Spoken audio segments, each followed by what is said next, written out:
Hi everybody, welcome. Today we are going to do this cool transfer on a box frame. Hold on, let me move everything off to the side. We are going to use one of our shapes, which is called a chuckable shape. We're going to do Fright This Way on this awesome transfer. It is 2 different pieces, so each piece can be used 8 to 12 times. We're going to use this really cute shape to go with the skeleton hand. We're going to put it on a box frame. We're going to do all of the things, and I'm going to show you guys exactly how to do it. And as always, there will be a cart link with all of the supplies we've used here today. I'm going to really quickly send this over to my VIP group. Excuse my voice, guys. It's a little hoarse today because allergy season has come up and everyone is feeling it. It's freezing outside today too, so that doesn't help. It went from like 80s and 90s to 60s. So today is the 12th. Sorry I wasn't live with you guys yesterday, but I did post a video. Right. This. Hold on. This way. All right. And like I said, as always, I will show you how to do this. We are going to use our glow-in-the-dark paste, and we're going to use black velvet. Both of these come in singles, so I will probably put the singles in the cart. If you want the jars, you can take the singles out and put the jars in your cart. So really quickly, we are going to sit this off to the side because we need to wax our surface. This is a wood surface, so it is porous.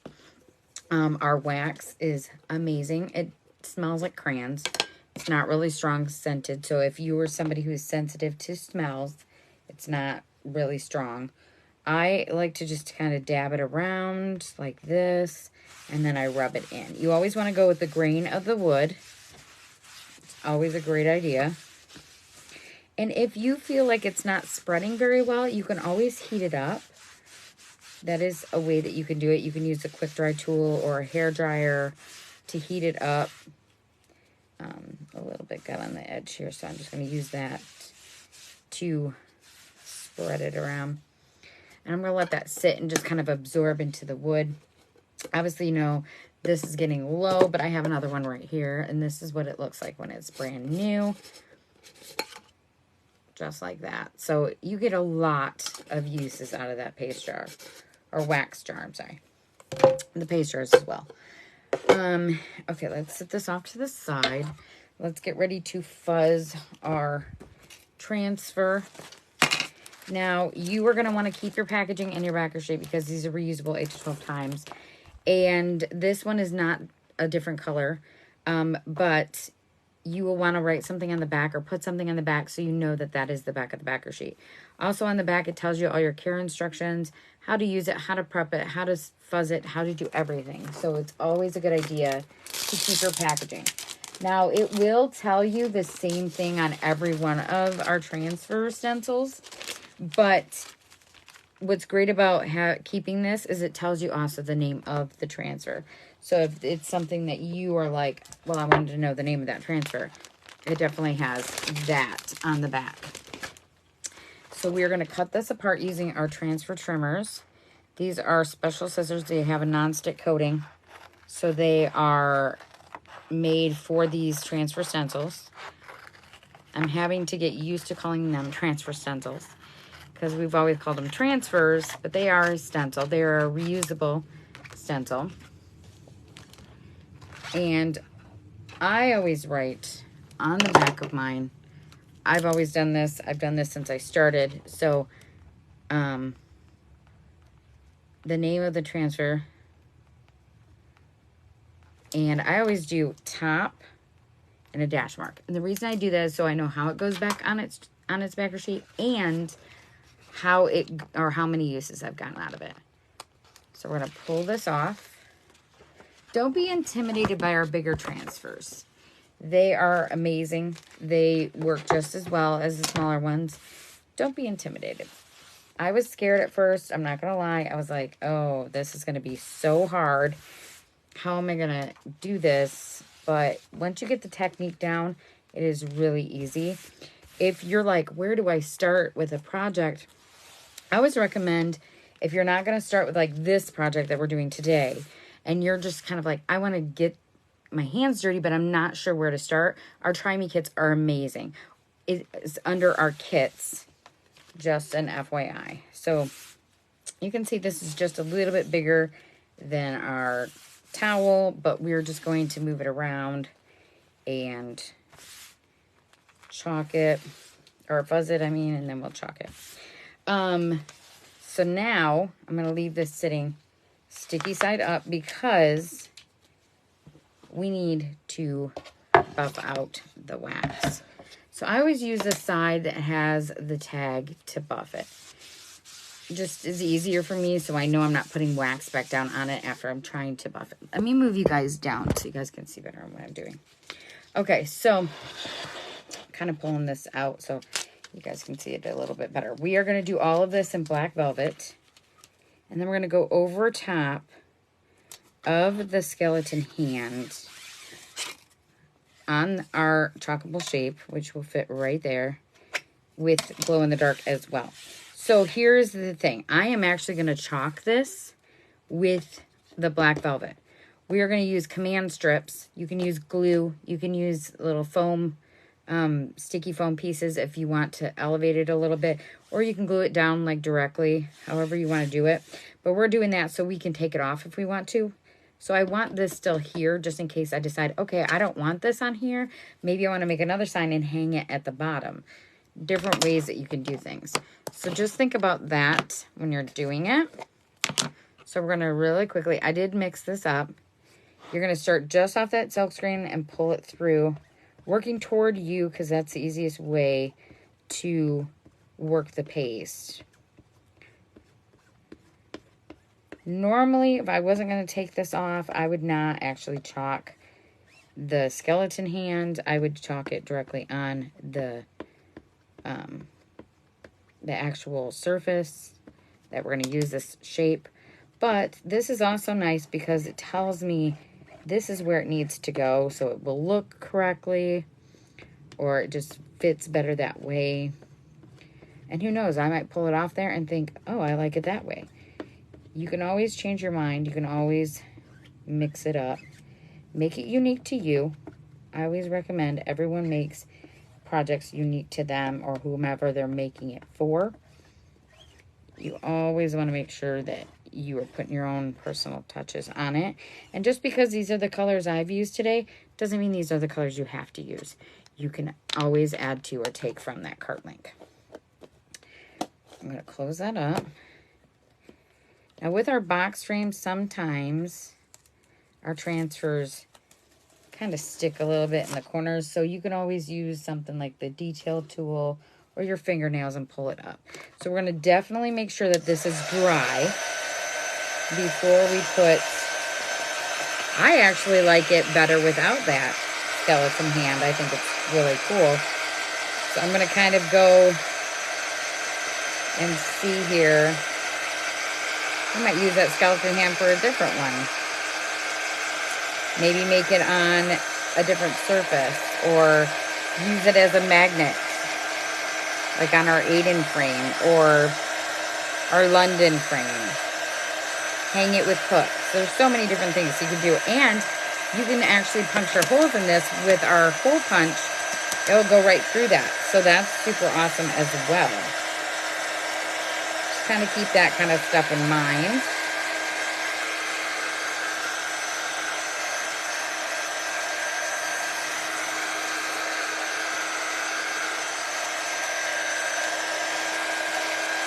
I am liking it kind of without that 3D element. So let's think here. Let's see. Do we want to add that 3D element?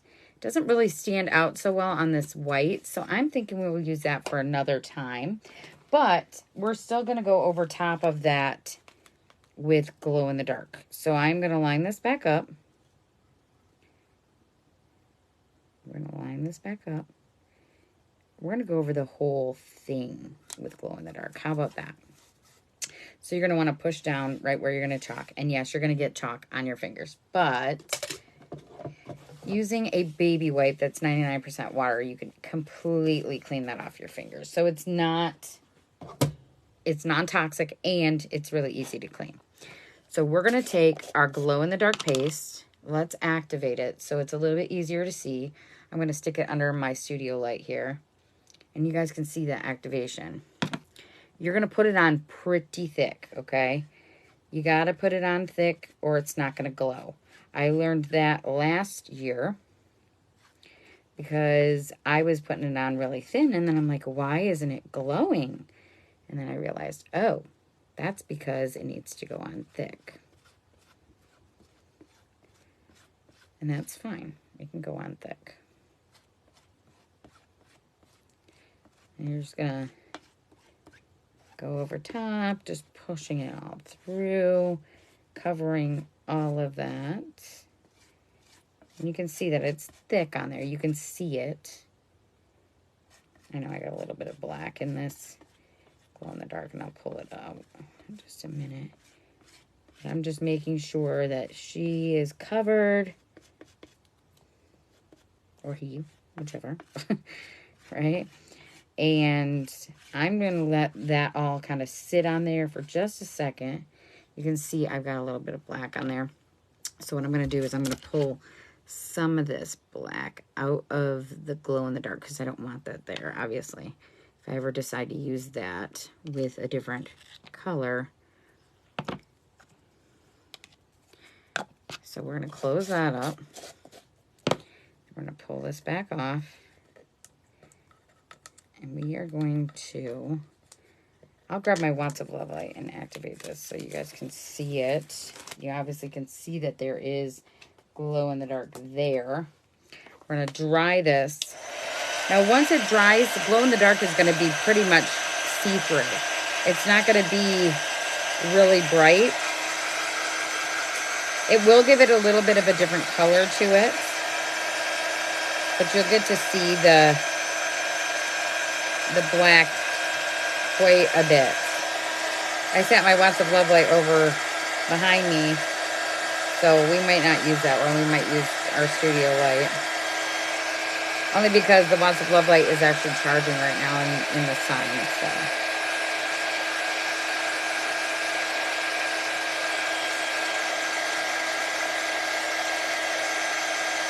And the longer this sits and dries, the more you're going to see that black shine through. Just an FYI there. So, we're going to take this up here, and we're going to put this up in my studio light because the studio light is really bright and it's giving that glow. It's just not giving it because it's going to have to sit there for a second. So you want to always activate it before you, you have it glowing. You can see a little bit of the glow there. It's a little hard to see on the video. Hold on, let me lift this up real quick. Let's activate this. I'm trying to get this completely activated so at least you can see some of the glow. Let's see. Can you see some of that glow? Just a little bit. You can see it.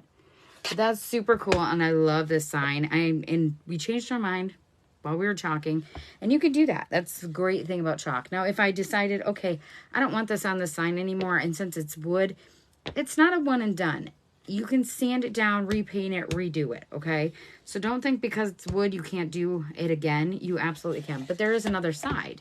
So you absolutely can change that out. Maybe this will be Halloween, and this one will be Christmas, or however you want to do it. That's the way you would do it. So you guys have a fabulous day. Thank you so much for watching. Thank you for all of your support. Of course, there will be a cart link. If you have any questions, leave them in the comments below. If you're catching this on a replay, just go put hashtag replay so I know that you've seen it. And as always, if you are not a chalk couture designer, please click that SHARE button. Spread the love for me, and I will talk to you all tomorrow. Bye, guys.